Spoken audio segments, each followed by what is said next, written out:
And we are back for another edition of Joe's Knows the NFL Draft. I'm Ben Shack, joined by Will Kukowski, Matt Freeman, and Jack Kemmler. Guys, we just wrapped up our quarterback episode. You can go and check that out on Sancho's Media.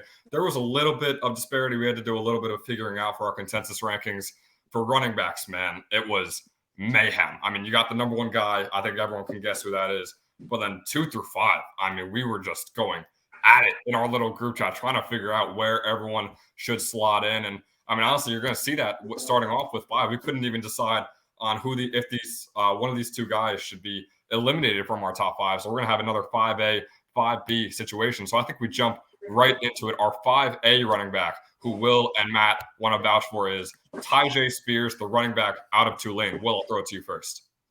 I mean, this guy is a special runner. I was first, alerted to his amazing talent when I was watching that USC game. I was pulling for USC in the Cotton Bowl. I thought, there's no way anybody could stop him, especially not Tulane. But I mean, watching this guy play, he is special. I mean, he's amazing. He ranks 5th in yards after contact. Putting up numbers right behind guys like Bijan Robinson, who, as we know, is consensus number 1 without a doubt.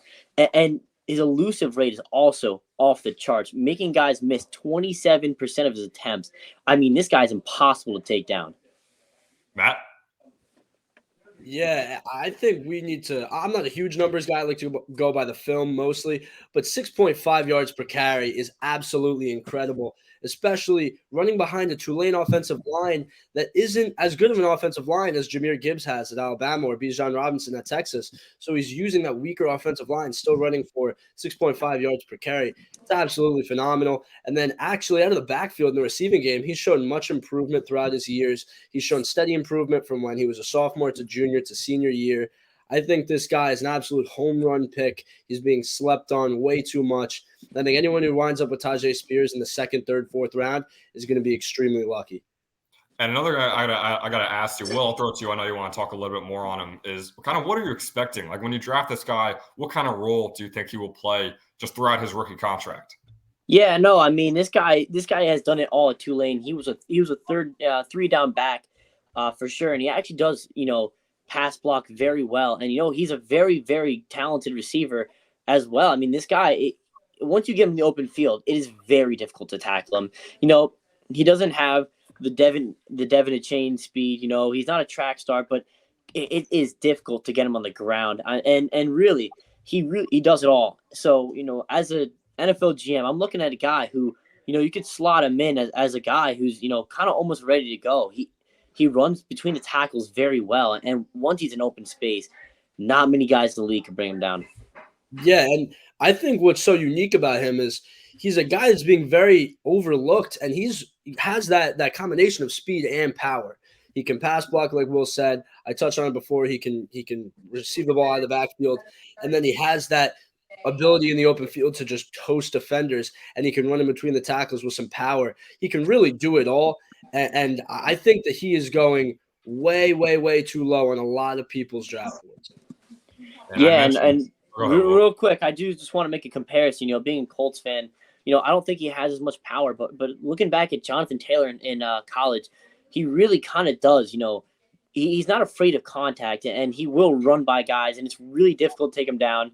Once again, he doesn't have as much power, as much drive, but kind of a similar running back in the fact of, very, very elusive, and still a pretty powerful back, hard to get on the ground. And like I mentioned before, I mean, we were at a disparity on who to put at 5. So me and Jack agree on this guy out of UAB, Dwayne McBride from UAB, like I mentioned. So, Jack, I'll throw it to you. The running back, Dwayne McBride, what do you have to say about him? Yeah, I love Dwayne McBride. Honestly, like just watching him, he breaks out runs very well. He's 4th in yards after contact in the whole FBS. And also he's really like a perfect size running back. He's 5'11", 215 pounds. What I like a lot better out of him than Taj Spears. Taj Spears is 5'11", 195 pounds. And Dwayne McBride runs like the same 40 as Spears. I don't know why I'm forgetting his name, but he basically does. But the big downside to McBride is that he didn't play. He played 2 Power 5 defenses in the whole career. That's not the greatest, and he can't receive at all. He had like 9 receptions in his whole career. He just doesn't know how to receive the ball. But 7.2 yards per carry over his whole career is very good. 36% forced missed tackle rate. That's right behind Bijan in the whole college, not Power 5, but FBS. So very, very good stats out of him. It's just not enough, defensive experience. Yeah, and I'll bring up a little bit about McBride too. I have him at number 4 on my board, actually. I think he had one of the best seasons out of any FBS running back last season. I know he's at UAB, but he had the second most rushing yards, 1702 rushing yards. He had the most yards per attempt of any running back in the FBS, 7.3 yards per attempt. He was tied for the second most rushing touchdowns. And according to PFF, he had the highest or the third highest grade for all FBS running backs, just behind a couple of names like Blake Corum and Bijan Robinson. So not bad company to keep for Dwayne McBride. And like you said, he has great size, but he's also very quick on his feet. He's 5'11", 215 pounds. He's got the most yards after contact per attempt in FBS and the second highest elusiveness rating behind Bijan Robinson, who I mentioned before. Like, he is just an outstanding player. He's a great home run hitter. You mentioned the forced missed tackle rate. He just does it all. Again, it's the competition. That is my one weakness, or one of my couple weaknesses I have for him.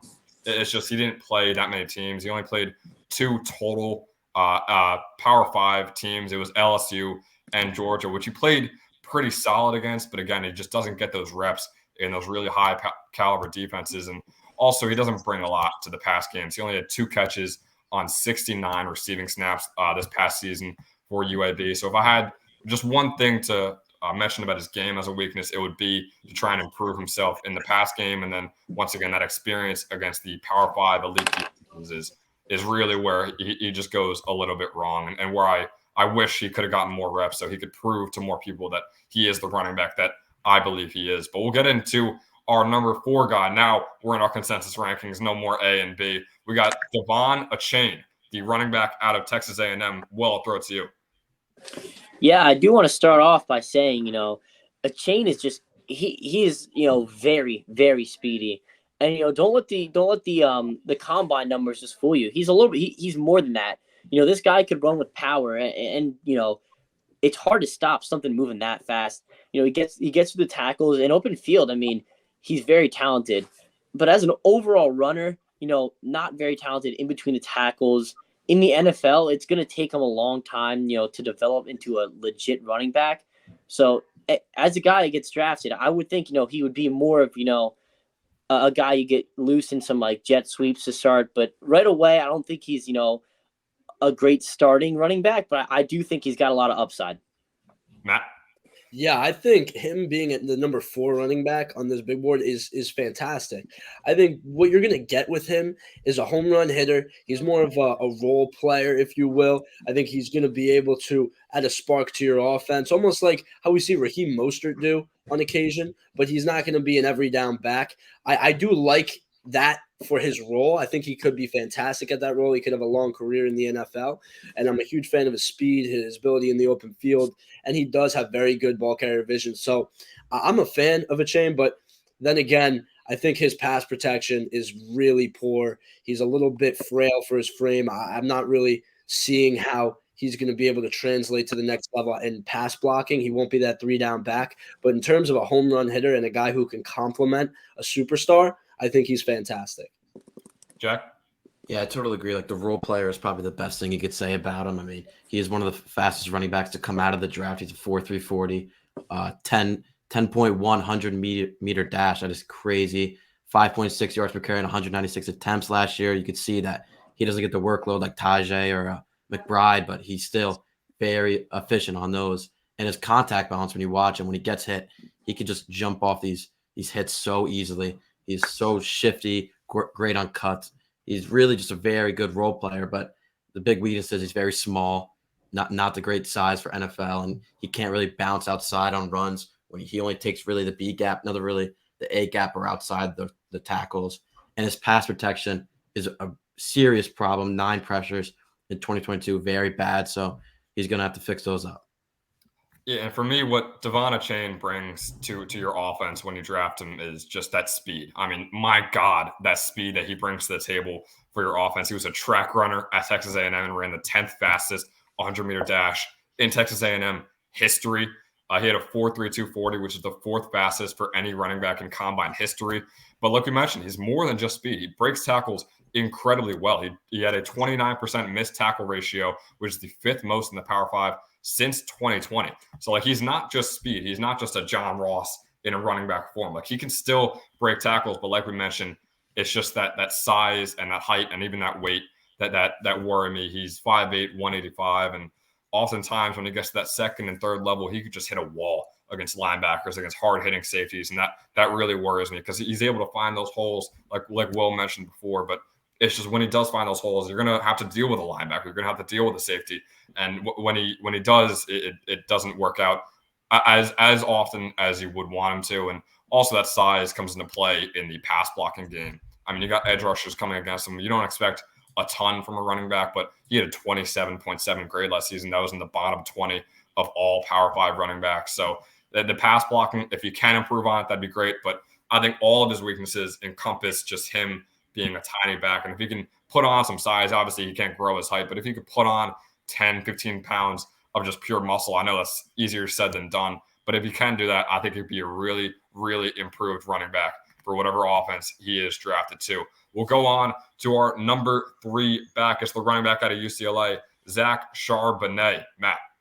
Yeah, I think this guy is a very intriguing prospect. He's built a little bit bigger, a lot bigger than most of these running back prospects. He has very good speed, 7.0 yards per carry at UCLA, and was a big threat out of the backfield. I really love him as a prospect, especially because he's a vicious runner. And that's something that's going to be able to translate to the NFL. I think it's going to be appreciated by a lot of GMs, a lot of coaches. And that's the type of X factor that gets you ahead to the next level. So I think Charbonnet, obviously our top 2 guys. I don't think he's there yet, but as a late to mid second rounder, I really, really love him. I think he slots easily at number 3. I just love the physical runner. Jack? Yeah, I think the best thing I see out of Charbonnet is his meeting of the gaps. He meets the A gap very well, and something that a lot of NFL running backs don't do is meet that B gap, which is one of the hardest things to do, and he meets it amazingly. I don't know how good the UCLA O-line is. I think Friedman could talk on that, but like how he gets to those B gaps is unreal to me. His vision through the whole O-line is crazy, and 24 carries last year on 15 plus yards. That is very good in the whole Power 5, and he had 145 TDs since 2021. That leads to Power 5. So very big workload, which gets into my big weaknesses, is that he had too big of a workload, 640 career touches. That's just too experienced, because we know now in the new NFL that NFLs kind of cycle every 4 to 5 years if they're good. So it's just way too much experience for him. And explosion on runs, I don't love. His 40 was not that high. I believe it was a 4.5. He needs to, get more explosion, maybe get a little bigger in the offseason. Yeah, so Jack, real quick, a question I have before I send it over to Will to talk about Charbonnet a little bit. You mentioned the workload. And, I mean, for running backs, why is it different for a running back? Why is it a bad thing for a running back to have this many snaps, this many attempts in college compared to, say, a receiver running this many routes, an offensive tackle getting this many reps against an elite edge defender? Like, why is it different for that running back position? Yeah, it's just running backs are so frugal. Like they get injured very easily. And now we see, running backs are just getting cycled through, and like between franchises, nobody's going to trade for Derrick Henry because he's very old and he's gotten a lot of snaps, and he hasn't really, he's almost done with his career. Basically, these guys' legs go out really quick, and when these running backs turn 28, 29, they're basically washed. We saw Adrian Peterson go till he's 32, 33, but nobody wanted him. That's really the prime time for running backs is about 24 to 27 is where you want these guys. Will, what do you think about the Bruin back? Yeah, no, this guy's a big back. He runs even bigger on tape. This guy, definitely not afraid of contact. And he does have some good vision. He's a big fan of breaking it out to the side. And when he does, I mean, he runs very well. But, Jack said it, not the speed that you're looking for in a guy. Another thing, I'm really big on a lot of things he did. His production's huge. He's a Big Ten running back. Started off in Michigan, running in the Pac-12. So he kind of ran over guys.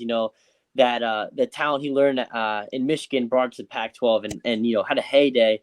But one thing I'm looking at is, a very run-heavy offense, especially with Dorian Thompson. A very read option, kind of like how the Eagles kind of ran their offense this year. And I feel like that might have helped aid to his production, especially with, if you look at how like Miles Sanders performed, guys like that, like you have to take a defender out of the play to worry about the quarterback running the read option all time. So, it's like they're lining up 10 guys against him instead of 11. So, that does take into consideration. But, outside of that, a great runner, very strong.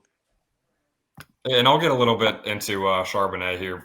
Freeman mentioned, he's not with those top two guys, so I'm sure you can already guess. But I think he is. He's my number 2 back coming out of this class. He was just a production machine when he was at UCLA, and he has the stats to prove it. 7 yards per carry, which led the entire Power 5. He had the second highest rushing grade in 2021, third highest last year according to PFF. And how does he do all this? He's outstanding at breaking and evading tackles, which is like, what else do you want from a running back? He had the 3rd most yards after contact per attempt, as well as the 4th highest elusive rating among all Power 5 backs. So like all of this sounds so good. And you may be wondering, why is he only 3 on our consensus list, only 1 on my list? And it's like Jack mentioned before, it's just the wear and tear that he's gone through. Running backs have a very short span in the NFL. They break down over time. We're seeing that with a couple guys right now. Saquon Barkley is the first guy that comes to mind. And the other thing is UCLA had the 2nd best run block grade among all Power 5 teams in 2021. So that's a little bit worrying. Like, yeah, he played really good, but you got UCLA playing this good at run blocking against not the greatest competition. It's still Power 5, but like the Pac-12, like how good really are those defenses? And the other thing is he did improve his receiving game, but he's never been an incredible route runner. So there are a couple things for him to work on. But again, the reason I have him on 2 on my list, the reason why he's 3 on our consensus list is just as a pure running back, he just does everything nearly perfect. And I couldn't find a guy better in the draft just for a bell cow type of guy. Yeah, one thing I like out of Charbonnet a lot is that he's very consistent. He has his lowest graded game last year was a 72.6. That's easily the best out of Bijan or Jamir Gibbs. And his highest is a 79.6. So he's in that range, a good consistency range out of Charbonnet. Yeah, Charbonnet. I mean, like I said, I could talk on for hours about him, but let's finally get into those top 2 guys. Jack, I'll throw it to you first. We got Jamir Gibbs, the running back out of Alabama. Now, you could say running back, but he is definitely the best receiving back we've seen in a draft in a while. I mean, he has a 92.6 receiving grade on PFF, 25 receptions of 15-plus yards. He is amazing in the receiving game. It is crazy what it does. Granted, he has Bryce Young, who's one of the best improvisers in college, but he's also very quick on cuts when he gets the receptions.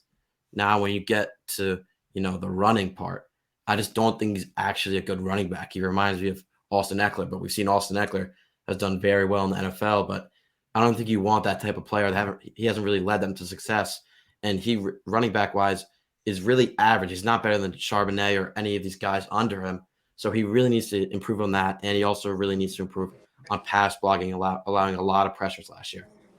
Whoa. This is going to sound like a really weird comparison, and you're going to give me time to explain, but he kind of runs like he's like Lamar Jackson. Like I feel like he's very, very elusive, very quick cuts, but he's not a guy who's going to go after contact. He's kind of afraid to get hit.